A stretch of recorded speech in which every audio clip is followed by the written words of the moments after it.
Buenas tardes, estamos en el quinto Congreso Internacional de la Tierra y Derechos Humanos. Voy a compartirles la ponencia Análisis de Políticas Públicas Agrícolas del Bienestar, en donde vamos a analizar cómo estas políticas públicas, en el caso de México, han contribuido al combate a la pobreza, a la inclusión social, a la seguridad alimentaria. Presentamos este trabajo de investigación, su servidora Rosalinda Gámez Gastelum y la doctora Patricia Carmina Insunza Mejía, ambas somos de la Universidad Autónoma de Sinaloa. Este trabajo de investigación se enfoca en analizar dos programas federales enfocados al campo. En este caso son los programas Precios de Garantía y Producción para el Bienestar. Estos programas empezaron a implementarse en México desde 2019, en el sexenio de Andrés Manuel López Obrador, y se siguen implementando actualmente en el gobierno de la presidenta Claudia Sheinbaum Pardo. En ese sentido, lo que se analiza es la implementación y el impacto que han tenido estos programas en el campo sinaloense. Sinaloa es una entidad ubicada en la región noroeste de México y caracterizada por una alta producción de granos y hortaliza de exportación, donde coexisten con productores pequeños y productores medianos. Es importante mencionar que estos dos programas que se analizarán a continuación desde el enfoque de política pública se enfocan a pequeños y medianos productores. ¿Y quienes entran en esta categoría? Aquellos productores que tienen de 5 a máximo 20 hectáreas. El diseño de estos programas es para reducir desigualdades estructurales y mejorar ingresos de los pequeños productores. Es decir, se enfoca más al combate a la pobreza, a la inclusión social y a la autosuficiencia alimentaria. No está enfocado a grandes productores, no entran dentro de este esquema. A continuación explicaré un poco más al respecto. El programa de precios de garantía a productos alimentarios, que los vamos a conocer por sus siglas PPG, es complementar el ingreso a pequeños y medianos productores agropecuarios de granos básicos, como cuáles, como maíz, arroz y trigo, así como de productores de leche, mediante los compra de estos productos a un precio garantizado, a fin de contribuir a la autosuficiencia alimentaria nacional, aumentar la producción sostenible y apoyar el bienestar de la población rural. Esto nos dice el diseño de política pública del programa de acuerdo a Coneval 2022. En el caso de Sinaloa se cuenta con 6 centros de acopio y la mayoría de los productores beneficiados se localizan en el sur de Sinaloa, en Escuinapa, en El Fuerte y en Navolato. Y ahorita vamos a explicar dónde se ubican los centros de acopio. El otro programa que estamos analizando es el programa de producción para el bienestar. El programa de producción para el bienestar atiende a productores de pequeña y mediana escala, de 5 hasta 20 hectáreas. Es importante mencionar que en el caso mexicano, este programa de producción para el bienestar sustituye al histórico Procampo y sustituye a Proagro. ¿Y cuál es el objetivo de este programa? Incrementar la productividad en el campo a través de apoyos directos, y tiene 3 componentes este programa: acompañamiento técnico a los productores para incrementar la productividad y fomento al acceso al financiamiento y un apoyo económico directo. De acuerdo a datos de SADER, que es la Secretaría de Desarrollo Rural, que es la responsable actualmente de la implementación del programa, en un principio era la Secretaría del Bienestar, la población objetivo de este programa son pequeños productores de granos, café, caña de azúcar, cacao, miel y leche. Y en el caso mexicano, este programa ha tenido un impacto importante en el suroeste del país. En el caso de Sinaloa, participa básicamente con productores de granos, nada más básicamente con maíz y trigo panificable. Y hay una población objetivo, un número de beneficiarios en Sinaloa son 76,000. y de estos el 87% tiene una superficie de menos de 5 hectáreas, es decir, son pequeños productores y más enfocado a la autosuficiencia alimentaria. En este trabajo partimos de un amplio marco teórico, donde analizamos la implementación de la política pública desde el enfoque de Torres Melo y Santander, en el sentido de que la implementación es la parte más relevante de la política pública, porque es cuando la política pública se ejecuta, es el Estado en acción. En ese sentido, construimos un amplio marco teórico citando a autores también como Arellano 2013, que dice que analizar la implementación de la política pública implica quitarle al gobierno la máscara para dejar claro cómo se dan todas estas relaciones e interacciones interinstitucionales y las fallas que hay en esta implementación. En estos dos programas de política pública agrícola que analizamos, encontramos que hay más una lógica top-down. ¿Qué quiere decir eso? Que el diseño de estas políticas públicas se hizo a nivel centralizado, a nivel de Segalmex, una dependencia que actualmente ya no existe, que le pasó la batuta a SADER, y Segalmex desapareció por problemas de corrupción, habría que decirlo, y actualmente está SADER como responsable de ambos programas. En el marco teórico también recuperamos la perspectiva organizacional, donde retomamos el modelo de Elmore 2006, que es un modelo de desarrollo organizacional donde se analiza la satisfacción del impacto de los implementadores del programa. Es decir, si los implementadores del programa están satisfechos con su trabajo o no, si existe una estructura organizacional flexible y si existe consenso en la toma de decisiones y el impacto que esto tiene en las políticas públicas. Otro elemento importante que tomamos como marco teórico es la gobernanza territorial de Martínez y Moya 2025, quienes estos autores hablan de que es importante la integración entre los niveles de gobierno y la participación de múltiples actores en el territorio.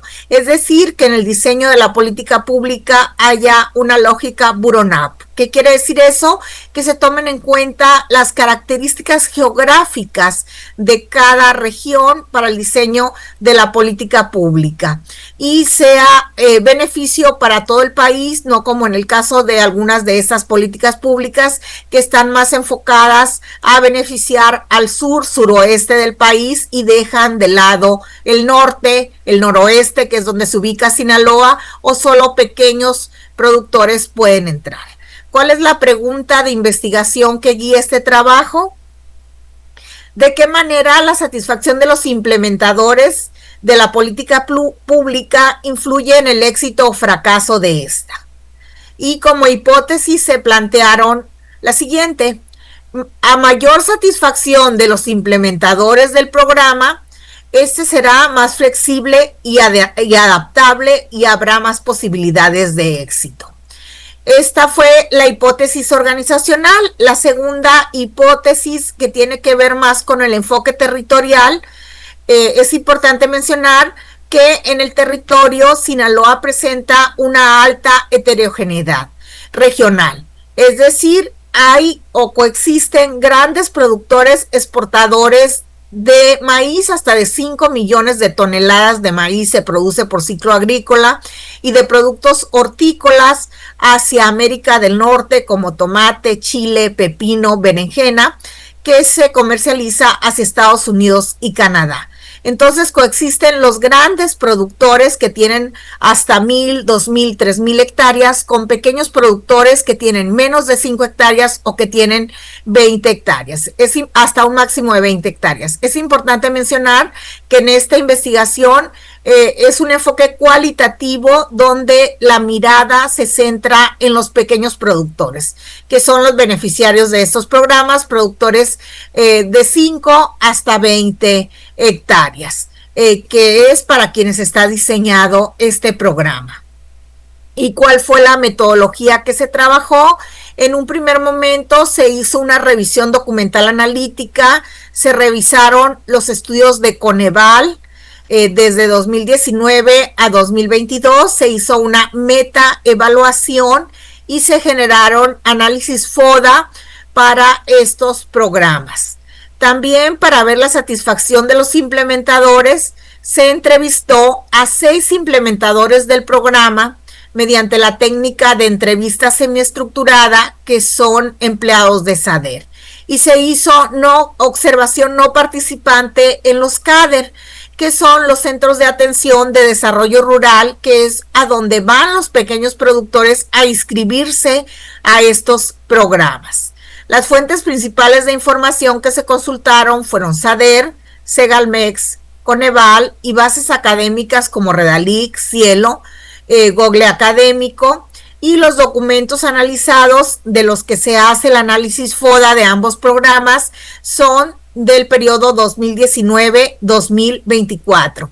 En ese sentido, es importante aclarar que ambos programas pasaron de ser responsables de Segalmex a manos de la SADER. En este trabajo tomamos como elemento central, por analizar implementación de política, el modelo de desarrollo organizacional de Elmore 2006, donde analizamos la satisfacción individual, es decir, la autonomía, la flexibilidad y si los implementadores del programa cuentan con la infraestructura adecuada como motivación y compromiso. Estructura organizacional. Para ver la maximización de la participación y minimizar el control jerárquico rígido. Un consenso, una adaptación dinámica entre formuladores y ejecutores con compromiso mutuo para finalmente identificar si los grupos funcionan en forma eficaz, si hay confianza, comunicación, metas compartidas para toma de decisiones. En ese trabajo se encontró que el 80% de los implementadores de ambos programas no tienen ni siquiera una estructura organizacional definida. Fueron pasados de Segalmex a SADER, y en SADER los incluyeron a implementadores que ya estaban con otros programas. Entonces ellos no sienten todavía ese compromiso, ni esa satisfacción ni esa motivación. De las 6 entrevistas semiestructuradas, el 80% dijo no sentirse satisfecho. Solo un 20% dijo estar satisfecho. No se cuenta con una estructura organizacional particular en el caso de Sinaloa para la implementación de estos programas, y ellos hablan de que no hay un consenso entre esa adaptación dinámica entre los formuladores del programa y los ejecutores. ¿Por qué? Porque hubo un diseño de escritorio desde la Ciudad de México en una lógica top-down y no se tomaron en cuenta las características geográficas, las características de desarrollo territorial que tiene Sinaloa, y en ese sentido pues no se ha podido avanzar a trabajar con grupos eficaces y no hay metas compartidas para la toma de decisiones. En ese sentido retomamos el modelo de Carl Weick en estudios organizacionales, que Carl Weick dice que las organizaciones públicas tienden a funcionar como anarquías organizadas o sistemas flojamente acoplados, donde los objetivos y las metas tienden a cumplirse en un alto grado de ambigüedad. Hasta el momento, los resultados claves de esta investigación que podemos mencionar es que hay 76,000 productores beneficiados, que es un alto número de pequeños productores en producción para el bienestar en Sinaloa. De estos, el 87% son pequeños productores. Son unidades menores de 5 hectáreas y ahí está la alta focalización del programa. Solo en el 13% restante son productores de 10 o de 20 hectáreas, en donde vemos entonces que el objetivo del programa sí se está cumpliendo al incentivar la autosuficiencia alimentaria. Y también vemos que se tienen 6 centros de acopio. en donde se concentran en Culiacán y Guasave. En ese sentido, son limitada la cobertura territorial y no toma en cuenta dónde se ubican la mayoría de las asociaciones de pequeños productores, que en este caso serían El Fuerte, Guasave y en este caso también Navolato. Entonces valdría la pena destacar que se recupere en política pública la gobernanza territorial para que se tome en cuenta desde el diseño de la política pública. Los análisis FODA de los programas. Es importante mencionar que se usó esta técnica cualitativa del FODA de ambos programas, de precios de garantía y producción para el bienestar. En fortalezas de precio de garantía encontramos un efecto positivo en ingresos, precios fijos que amortiguan la volatilidad del mercado internacional. En producción para el bienestar encontramos como fortalezas una mayor penetración territorial accesible y una menor carga burocrática. Como debilidades, en precios de garantía falta más infraestructura local, escasa presencia en comunidades marginadas porque solo se cuenta con 6 centros de acopios y no están ubicados donde está la mayoría de los pequeños productores.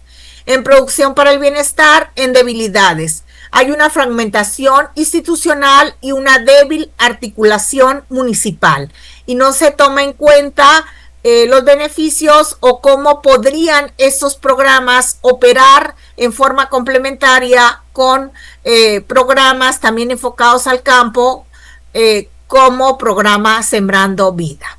Como hallazgos principales de esta investigación, podemos destacar que hay una correlación territorial. Regiones con organizaciones rurales consolidadas muestran mejores resultados en gestión y sostenibilidad. Por ejemplo, en este caso, Culiacán y Guasave destacan por estar más organizados a través de asociaciones de agricultores y esto incide en mejores resultados en la gestión. Vemos vacíos institucionales, zonas con menor densidad organizativa, como el caso del Fuerte o de Choice, enfrentan mayores problemas por falta de acompañamiento técnico. Y un tercer elemento es la infraestructura crítica, es decir, existe una correlación directa entre presencia de centros de acopio y efectividad del programa. En aquellos municipios donde hay más presencia de centros de acopio, como es el caso de Guasave y Culiacán, hay mejores resultados que en otros municipios como Escuinapa. Como conclusiones o recomendaciones, podríamos destacar que las dividimos en 3 apartados: en modelo de gobernanza territorial, en enfoque territorial y en satisfacción de implementadores. Podríamos mencionar que es importante que se recupere el modelo de gobernanza territorial desde el diseño de la política pública agrícola, que haya una coordinación entre gobiernos federal, estatal y municipal, pero también con diferentes actores como organizaciones civiles, asociaciones de productores, la Confederación Nacional Campesina y actores locales como comisariados ejidales. En el enfoque territorial es muy importante que desde el diseño e implementación responda a las necesidades y particularidades de cada territorio. Que este programa, que está diseñado a nivel nacional, cuando lo analizas parece que fue diseñado solo para el sur o para el suroeste del país, sino que tome en cuenta las características geográficas de cada región. En este caso en particular, que considere las características geográficas de Sinaloa y la alta heterogeneidad que hay en la agricultura sinaloense. Y como tercer punto, la satisfacción de implementadores, que considere que los implementadores de los programas que están satisfechos inciden positivamente en la efectividad de políticas. Entonces se recomienda que en el caso de la SADER haya más personal, se cuente con una estructura organizacional, la gente que tenga claro su trabajo y de esa manera puedan tener más autonomía y puedan tener más satisfacción en su trabajo. En resumen, podemos destacar que la efectividad de las políticas públicas agrícolas no depende solo del diseño, sino también de la interacción institucional que implementa las políticas del territorio. Y como aspectos susceptibles de mejora, destacamos la importancia de que realmente se cuente con una estructura organizacional propia e implementadores de cada programa, que haya una real gobernanza territorial y que los diferentes actores participen en el diseño. Ya para finalizar, como riesgos o amenazas en el análisis FODA de ambos programas, destacamos que hay problemas de comunicación y de difusión, la gente no se entera a tiempo de las convocatorias, y otro problema es de clientelismo político, porque los agricultores que entrevistamos y en la observación no participante que llevamos a cabo, nos dimos cuenta que quienes levantaban los censos eran los servidores de la nación. Y al pedir la credencial de elector, estos campesinos y pequeños agricultores, pues de alguna manera se sentían comprometidos al voto por Morena. En ese sentido, un riesgo es el clientelismo político, que habría que cambiarse esa dinámica para evitar ese problema. Y por último, pues muchas gracias por el favor de su atención. Muchas gracias.